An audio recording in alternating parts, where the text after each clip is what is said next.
It's 32 days to the general elections and preparations are in top gear. The Independent National Electoral Commission has assured Nigerians that the elections will be free, fair, and credible. And the electoral umpire says the compulsory use of the bimodal voter registration system, which is the BVAS, and the election results viewing portal, IREV, will ensure that all forms of electoral malpractices are checked. While many are commending INEC for its persistence on the use of technology in the elections, Senior Advocate of Nigeria, Olisa Agbakoba, wants the Commission to make clarification on the criteria for winning a presidential election. In a letter addressed to INEC, the Senior Advocate is seeking clarification of Section 134 of the 1999 Constitution, which states that a candidate for an election to the office of president shall be deemed to have been duly elected, where there been only two candidates for the election. Subsection A he has the majority of votes cast at the election, and subsection B, he has not less than 1/4 of the votes cast at the election in each of at least 2/3 of all the states in the Federation and the Federal Capital Territory, Abuja. Well, joining us via Zoom is INEC's National Commissioner for Information and Voter Education, Festus Okoye. Also joining us via Zoom is Senior Advocate of Nigeria and former President of the Nigeria Bar Association, Dr. Olisa Agbakoba. Leonard Still, good morning. Mr. Okoye, good morning to you as well. Good morning. All right, let me begin with you, Leonard Silk. There are those who have asked that why is it that this matter is just coming up at this time, seeing that INEC has said it is prepared, and a lot of questions are already beginning to come up in the minds of Nigerians that why didn't you go to the courts if you're seeking interpretation to this matter? No, I'm not seeking interpretation to the matter. I just wanted clarification. I have to also commend my brother there, Festus, for doing a great job projecting the INEC, and I believe that from all I've heard and read, that INEC is set to deliver free, fair, credible, and transparent elections. But just so that it's clear, and I'm sure that Festus will help us clear it up. So just that it's clear, because, you know, we lawyers can do interpretations. I'm a bit concerned about the use of the word "and." So my point would be, does "and" mean that the FCT votes are incorporated in the 36 states, or they are separate? That's all I'm asking. I don't think that it's for INEC to be blamed about the construction of words in the Constitution. Just for clarity, so that everybody knows beforehand, is it that FCT stands separate, so that if I was a presidential candidate and I won 100% of the votes in 36 states, but 0 in FCT, what would be the position? So that everybody, both the people going to take part in the elections and those who's voting, will be very clear what is the situation. Right. Mr. Okoye, I'm sure you have heard Leonard Silk and might want to respond to this matter, clarifying the stance of INEC. You know, the section being referred to by the former president of the Bar Association is Section 134, subsection 2 of the Constitution of the Federal Republic of Nigeria, which says that for you to be declared as having been duly elected as the president of the Federal Republic of Nigeria, you must score the highest number of votes cast in the election, and also 1/4 of the votes cast in 2/3 of all the states of the Federation and the Federal Capital Territory. I fully understand that particular provision. Now, the issue is that this provision has always been there in the Constitution of the Federal Republic of Nigeria, and we have conducted different elections using the same constitutive electoral framework. Now, I'm very, very reluctant in joining this debate.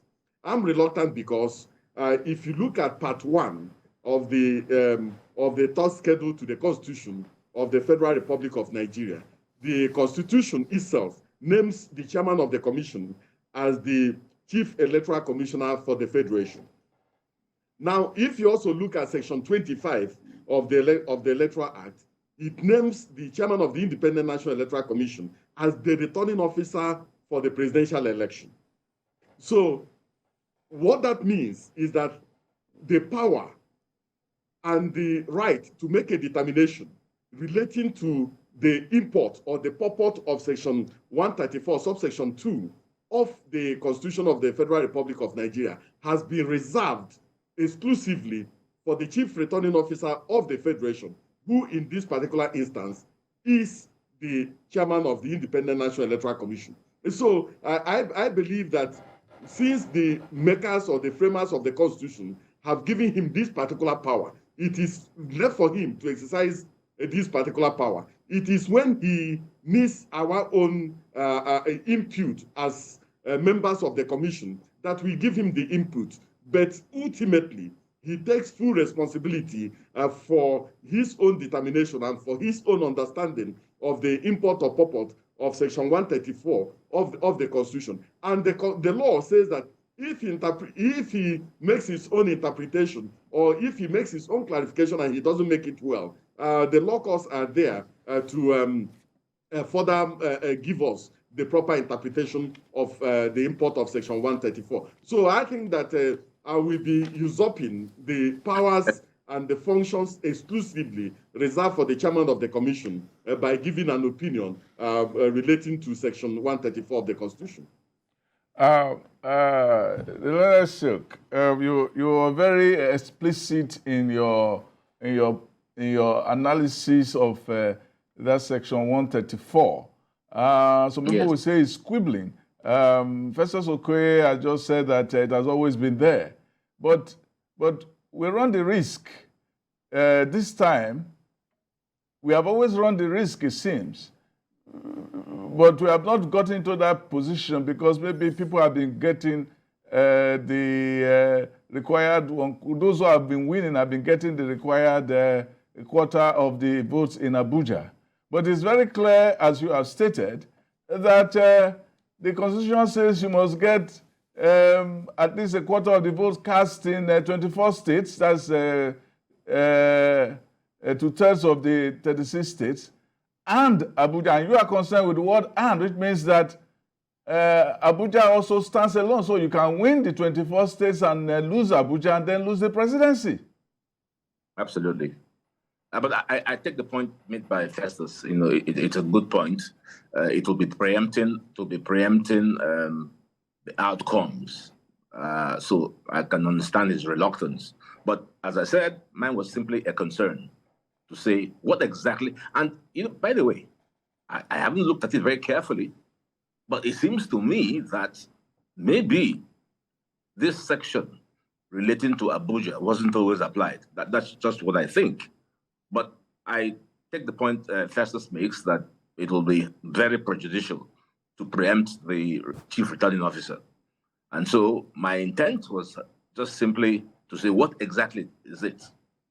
But since it says that that's something that, you know, will be preemptive, let's leave it at that and hope that the problem will not arise where Abuja becomes a big issue. You remember 12 to 3rd? Nobody ever thought about 12 to 3rd until the elections took place and Chief Richard Akinjide went to court and argued that you can split the state, which for me you can't. So let's just hope that when the time comes, somebody is going to get 24 plus Abuja. And I will also ask, since I have my brother Festus on the line, I will also use this opportunity to request that the framework of the rerun is carefully reviewed. I don't think it's straightforward. The clauses dealing with rerun of elections is not straightforward. But I'm not expecting Festus to say anything because obviously he's a concerned official of the INEC. But just to quietly have a look at that and to also see. Then the third point I'd like to make was the one that I had earlier made alongside my learned brother, Olisa Agbakoba. And I would like to reverse myself. I was wrong when I said that Section 65 would usurp the powers of the court because I didn't actually look down to seize Section 65, subsection 2. Yeah. So I'm grateful to Mike Igini. I watched him on Arise explain it, and I can see the sense in which INEC has or as I don't know whether it's INEC or NAS, but whoever did it, it's a salutary, provision in the Constitution, so that the returning officer. You remember there was a returning officer in, I think, Owerri, who Yes. had a gun, who had a gun held to his head, and he announced the elections, and actually INEC withheld the certificate. But now there's a legal framework for INEC to do what it did in Owerri, and there's also the framework for the judges to conduct a judicial review. So I think that section is perfect, Section 65, subsection 2. All right, Festus, let me come to you on this. For enlightenment purpose, one would say if there is a contest between two people and somebody wins, why don't you allow him win? But in this specification where there is the provision to say you have to win 1/4 of the votes in 2/3 majority of the states. So it means it takes us to the issue of spread. That is the necessary spread for anyone to get to it before you can be declared president. For enlightenment purpose, can you give us the reason why we need this kind of spread? Members of the Constitution want a pan-Nigerian mandate for any presidential candidate.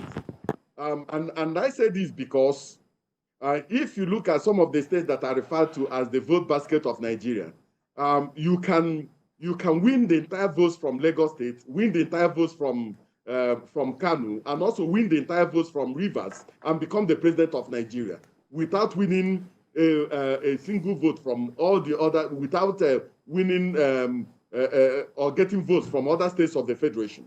And so what the framers of the Constitution want is a situation where a president will campaign in all states of the Federation, where a president will not be a president duly elected on the basis of ethnicity or on the basis of religion, but a president who will traverse the length and breadth of the Federal Republic of Nigeria, scouting for votes, so that at the end of the day, no ethnic group, no religious group can own the president of the Federal Republic of Nigeria. For me, that is the purport of that particular provision, for you to get a threshold in several states of the Federation.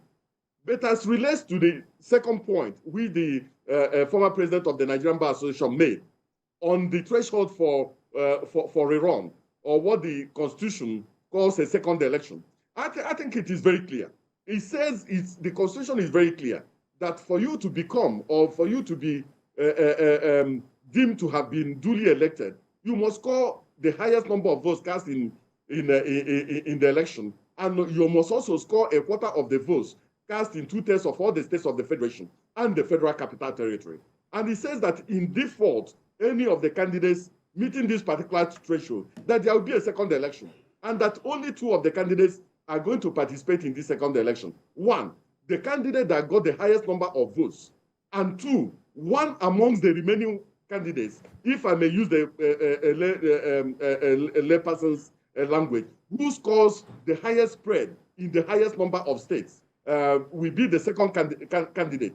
And if there are 2 candidates that score majority, those who get that particular spread, then you take the candidate that scored the highest number of votes amongst those who got the spread. So I think that it is important, and also it's very, very creative and innovative for us to begin to look at some of these dynamics, because there's a possibility that some of these dynamics will be at play during the election. And but I think that as a people and as a nation, we must have confidence in our electoral process. We must also have confidence in our judicial process, because I have noticed a tendency where the moment there's a constitutional challenge, we run to go and amend the Constitution without allowing our democratic institutions to take control of the situation and then do the necessary interpretation requires to strengthen our democratic process. We panic Mr. and want Okoye, to go and amend the Constitution. we need to